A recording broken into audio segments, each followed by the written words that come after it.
নদীর পানি শুকিয়ে যাওয়ার ফলে কাদা থেকে মাছ খুঁজতে গিয়ে হঠাৎ করে একটা আম বের হয়ে আসলো। আর পাশেই বড় একটা আমের গাছ। কাদার ভিতরে আমটি থাকার ফলে মনে হচ্ছে আমটি পেকে গেছে। তাই পানিতে পরিষ্কার করে নিয়ে একটা ধারালো চাকু দিয়ে কেটে নেওয়ার পরে একদম পেকে গেছে। আর এটা খাওয়ার পরে মনে হচ্ছে এখনো টাটকা আছে। গাছ থেকে এই ফলগুলো পেরে কখনো এভাবে খাওয়া যাবে না। পানি দিয়ে পরিষ্কার করে নিয়ে নিচের ময়লাগুলো চাকু দিয়ে কেটে ফেলে একটা কঞ্চি দিয়ে গর্ত করে নিতে হবে। এবার এই গর্তের ভিতরে মরিচের চাটনি গুলো ঢুকিয়ে দিতে হবে। কঞ্চি দিয়ে ভালোভাবে ঘুরিয়ে নিয়ে ধারালো একটা চাকু দিয়ে কেটে নিতে হবে। আর এইভাবে খেলে শরীর অনেক সুস্থ থাকবে।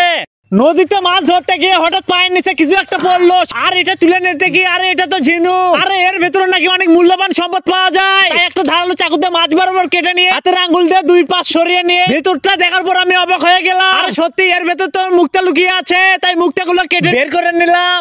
একটা পেঁপের নল কেটে মাটি খুঁড়ে তার ভেতর পুঁতে দিতে হবে। এরপর কিছু কাদা নিয়ে কয়েলের মতো পেঁচিয়ে দিয়ে অপর পাশ থেকে পানিগুলো ছেড়ে দিতে হবে। তাহলে কৃত্রিম একটা ঝর্ণা তৈরি হয়ে যাবে এবং কয়েলের মতো অংশগুলো থেকে পানিগুলো বের হয়ে ঝর্ণার মতো নিচ দিকে পড়তে থাকবে। আর এই খাম্বাগুলোর ভিতরে নাকি পানি থাকে। ছোট্ট একটা শিশি নিয়ে উপরে একটা সুতো দিয়ে বেঁধে ফেলতে হবে। এবার খাম্বার নলের ভিতর শিশিটা ফেলে দিতে হবে। আর একটু পরে সুতোটা টানলেই খাম্বার ভেতর থেকে পানি সহ শিশিটি বের হয়ে আসবে। বিলের পানি শুকিয়ে যাওয়ার পরে এই ফাটা অংশগুলোতে নাকি প্রচুর পরিমাণে বড় বড় মাছ থাকে। তাই দীর্ঘক্ষণ ধরে কাদাগুলো ছড়িয়ে নেওয়ার পর একটি মাছের সন্ধান পাওয়া গেল। মাছটি কাদা থেকে তুলে নিয়ে পরিষ্কার করার পর এইভাবে কখনই খাওয়া যাবে না, কারণ মাছটি এখনো অনেক ছোট আছে। তাই মাছটি বড় হওয়ার জন্য পানিতে ছেড়ে দিতে হবে।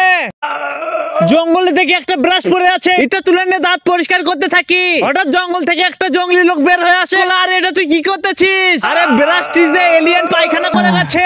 আমি তার কথা বিশ্বাস করি না। তখন সে মোবাইল বের করে এলিয়েনের পায়খানা করার ভিডিওটি দেখায়। তখনই ব্রাশটা বের করে দেখি আরে সত্যিই তো ব্রাশটি থেকে অনেক দুর্গন্ধ বের হচ্ছে। একটা গ্যাসের চুলা নিয়ে আগুন ধরিয়ে একটা পাতিল তুলে দিতে হবে। এবার একটা ডিম ভেঙে নিয়ে তার ভিতর দিয়ে পাতিলের ভিতর হালকা করে একটু পানি দিয়ে গুলিয়ে নিতে হবে। এভাবে গুলিয়ে নিয়ে তাপ দেওয়ার পরে কিছুক্ষণের ভিতরে ডিমগুলো ফুটিয়ে একটু পরে ডিমের পুটিন তৈরি হয়ে যাবে। আর এটা খেতে অনেক সুস্বাদু এবং পুষ্টিকর। মরুভূমির খরা অঞ্চলে পানি খোঁজার জন্য ফাটা গর্তগুলো খুঁড়ে নিতে হবে। আর একটু খুঁড়ার পরে সেখান থেকে পানি বের হচ্ছে। এই পানিগুলো পরিষ্কার করার জন্য কিছু পরিমাণ পাথর নিয়ে গর্তের ভিতর ঢুকিয়ে দিতে হবে।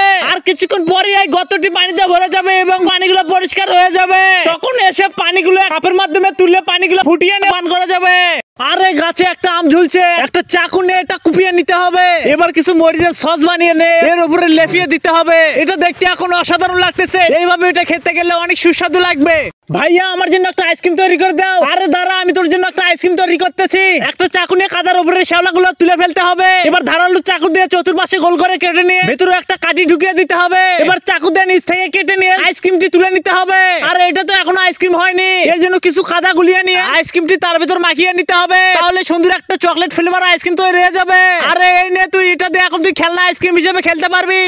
একটি গ্লাসে পানি ভর্তি করে নিয়ে একটা সাদা কাগজ তার উপরে রেখে দিয়ে কাগজের উপরে একটা কয়েন রেখে দিতে হবে। এবার কাগজটি হালকা করে টান দিলে কাগজের সাথে টাকাটি চলে আসবে। আর যখনই কাগজটি দ্রুত টান দেওয়া হবে তখনই টাকাটি পানির ভিতর পড়ে যাবে। আর এটা কোনো ম্যাজিক নয়, এটা হলো সায়েন্স।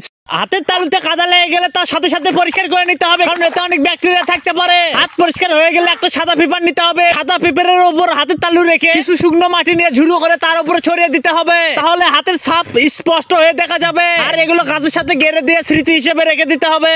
একটা আম ছিঁড়ে যখনই আমি খেতে যাই হঠাৎ দেখি একটা আমের গাছ আমার দিকে ধেয়ে আসতেছে। সাথে আমের গাছের ভেতর থেকে কিছু ভূত আমাকে তাড়া করতেছে। আর জানটা বাঁচাতে ভয় দৌড়ে পালিয়ে যায়।